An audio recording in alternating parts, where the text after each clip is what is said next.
Здравейте, аз се казвам Александра Попчева и съм търговски представител на стартап компанията Solomar.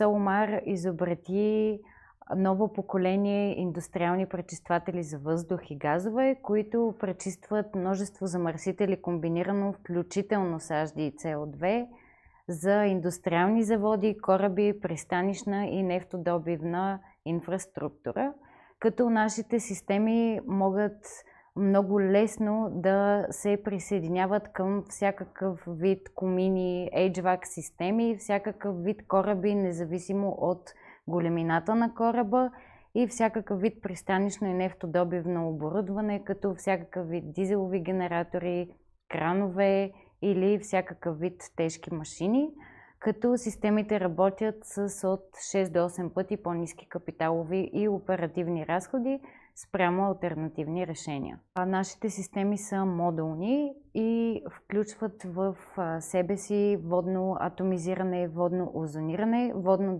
декластеризиране и нискоенергийна плазма.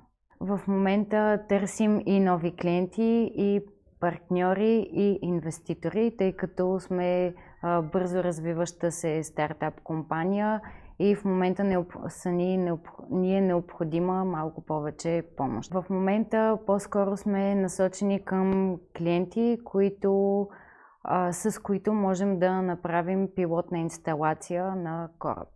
Forbis за нас имаше критична точка, така да го кажа, защото сключихме две големи партньорства. Едното беше с Морското училище във Варна, а второто беше с фирма Галера 07.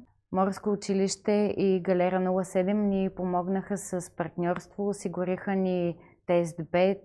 Морското училище в Варна ни осигури много силен екип, който да дойде в нашия екип и заедно да кандидатстваме за EIC акселератори и съответно, разбира се, ако сме приети, да направим пилот на кораб във Варна.